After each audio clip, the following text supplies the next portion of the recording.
Alive! Welcome back to this week's episode of Youth Alive. As always, we thank you so much for joining us today. We encourage you to sit back, grab a snack, and enjoy while together we get uplifted and reminded what it truly means to be young and alive.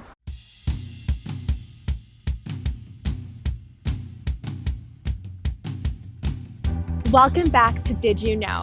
Football Edition. I'm here at the AT&T Stadium in Arlington, Texas, where the Dallas Cowboys play.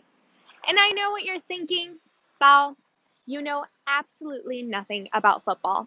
Well, let me tell you, you're absolutely right. But it wasn't anything that a little Googling couldn't fix. So, I know that the Super Bowl was this past weekend, and it's one of the biggest American events of the year. So, let's learn a little bit more about it. Did you know that the Super Bowl started back in 1967 in Los Angeles, California? That was almost 4 decades ago. Did you know that the Super Bowl gets more than 100 million views? That's absolutely crazy. We get like 100. So share this video, please. Did you know that an average of 1.4 billion chicken wings are ate every single Super Bowl? At this point, you'll grow feathers.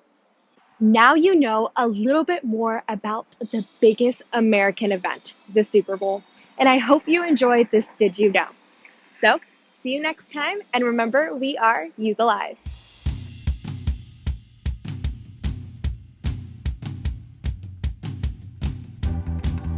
Hello, guys, and welcome back to this segment entitled Pick of the Week.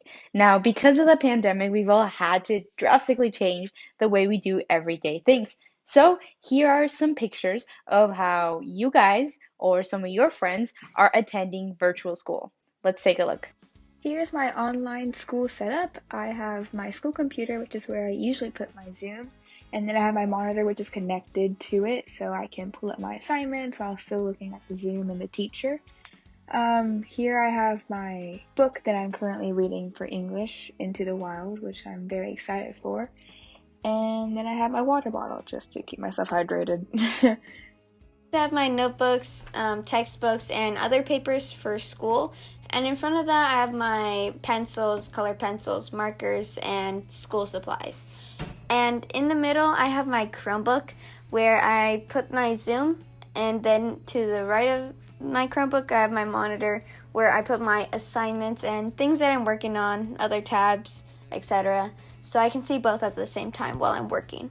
And then in the right corner, you can see my music stand where I move it to the side whenever I'm working, but I move it closer for orchestra class so I can, play along.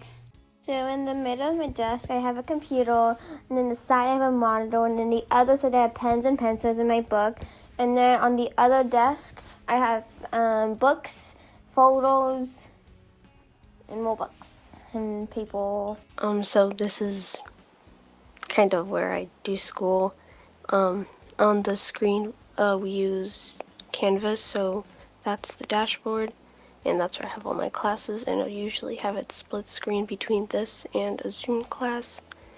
And under that, I have a calendar and a schedule of my classes, and my personal favorite class is science. This is my online school setup. You can see we have our computer, I have my headphones to listen to the teacher, and then I have all my notebooks and my pencil to study and write all my notes down in. And I also have my water bottle because I like to drink water during the day. And yeah. And this is my own online school setup. There you can see my pre-cal homework, some notes. The computer, I usually have a split screen between Zoom and our online school website. I also have my calculator for math-related classes.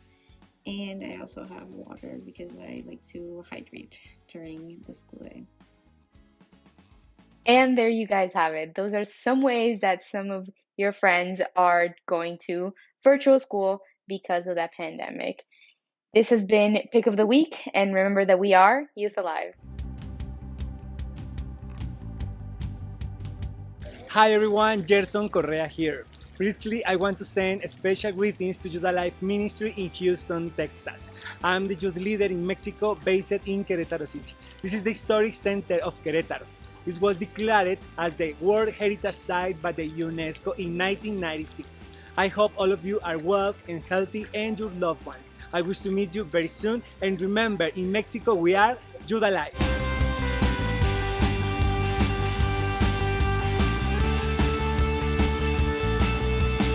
Hey guys, what's up? So listen to this crazy story. The other day I was with my friend Juanca after church and we went to grab some food as usual. And after having dinner, guess what happened? Flat tire. I couldn't believe it. I had to drive all the way here to my place and it was like 11:30 at night. It was pretty late. So I was pretty upset, but it is what it is. But of course, you gotta do what you gotta do, and then I had to change the flat tire. And while I was changing the tire, me and Juanca, we were thinking, hey bro, we should record Youth Live. This is a pretty good video. Maybe an In the Works. So today in the Works, I'm gonna teach you how to change a flat tire. See ya. So first thing that you gotta do is, of course, you need to know the tools that you're gonna need to solve this problem, to change the flat tire. In this case, what I'm going to need is a spare tire, a jack, a lug wrench, and depends on your car, at least for my car I needed, a key to unlock one of the bolts of the tire. The second step that you are going to make is loosening the bolts of the car while the car is still in the ground. If you raise the car before loosening the bolts, you are going to look like this dude right here.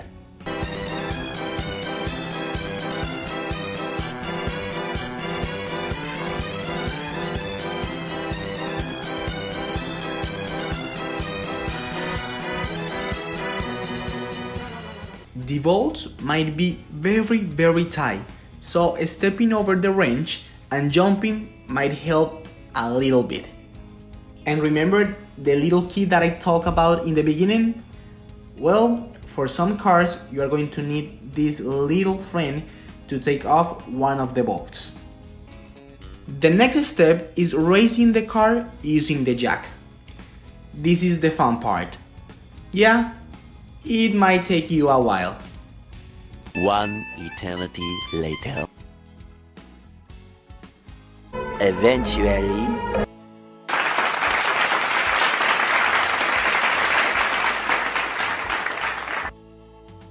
After that, you can take off your flat tire and you can put your spare tire up.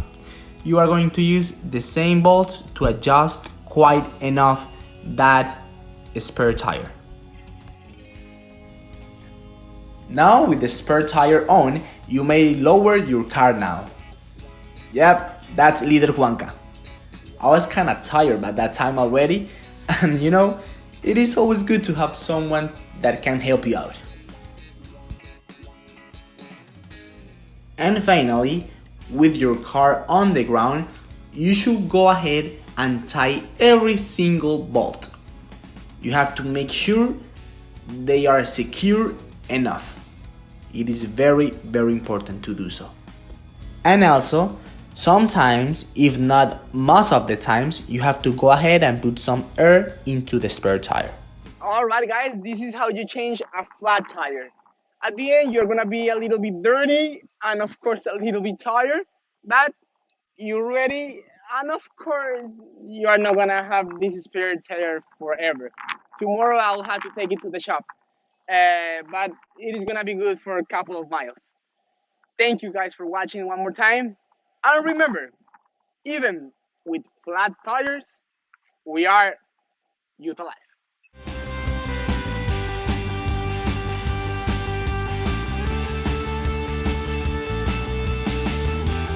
Hey guys, welcome to Upgrade.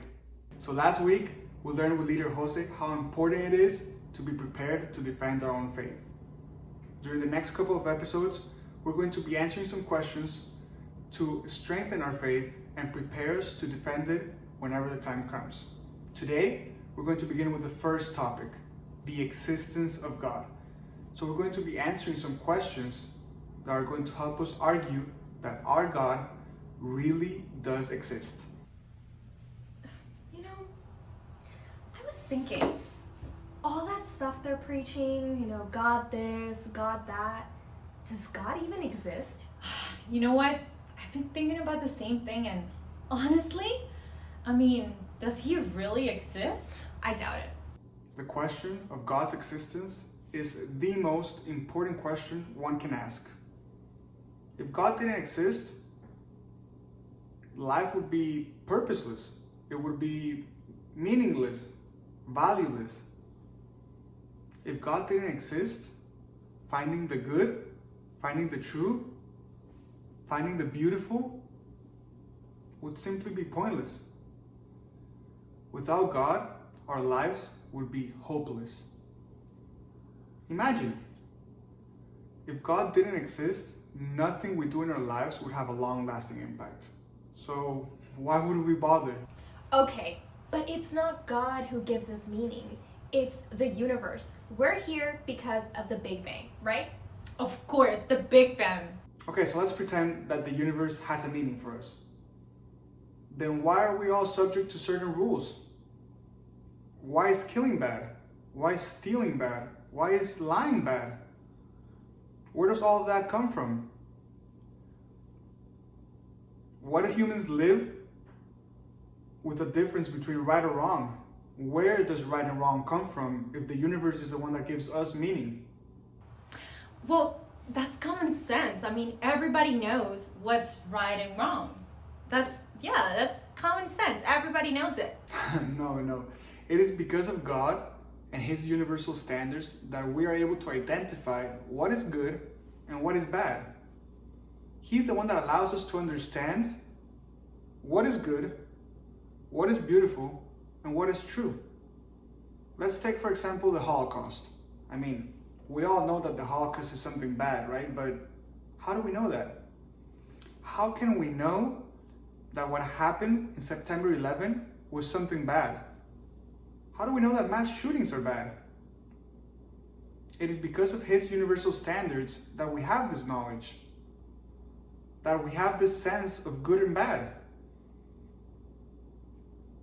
How do we know when something is beautiful? What causes that feeling within us? When you see a cute puppy or a little baby and you think, oh, look at how beautiful. How do you know that cute puppy or that baby is beautiful? How do you know that stealing, or how do you know that cheating on a test is not truthful? It is because of God that we know that these things are good, are true, and are beautiful. Okay, so we established that we have meaning, that is right and wrong, right? And we know what's beautiful, what is true, but how do you explain us? Oh, yeah, why are we here? Yeah. If I exist, it is because I have a cause for existence. When you observe all the human creations out there, you don't arrive at the conclusion that they all came to be pointlessly, spontaneously. When you see a car, someone built it. If you see a house, an architect designed it. If you see a rocket, an aerospace engineer put it together. Science teaches us that matter does not cause matter. And humans have a cause and a designer. And God is our cause and our designer. God is the only one that can pass down the gift of life. God is omniscient, omnibenevolent, which means God knows everything and God is always good. God is an uncaused being. He is eternal. But we're too complex. There's no way that God created us. Yeah, definitely. Behind every design is a designer. The greater the design, the greater the designer. it is impossible for us to be the product of just chance or luck. Do you have any questions? I mean, no, not really. I guess God does exist. Yeah, I guess he does, after all of that, he said, yeah. I have no more arguments. Me neither. I think that's all we got. Now that we have no more doubts, how can we argue that God does exist? What is the proof? Well, we are the proof. Human beings are the proof. We have a way too complex design for us to be just the result of chance or of luck. The fact that we're able to tell between right and wrong, that we have feelings, that we get upset when something like a mass shooting happens, or when the Holocaust happened, or 9/11, and we want justice be done because of those acts, that is the proof of God's existence. When we look around us, the universe, the cosmos, actually, I think we'll leave that for next week's episode. I hope you guys enjoyed this week's upgrade. And remember, we are Youth Alive. All right, y'all, that wraps up this week's episode of Youth Alive. As always, we thank you so much for joining us today. We want to give a special thank you to our international ministries. Thank you for being a part of what we do here through Youth Alive. And as for everyone else, don't forget to share this episode with all of your friends. Don't forget to join us next week here through Periscope at 7 p.m. so we can continue to be uplifted and reminded what it truly means to be young and alive.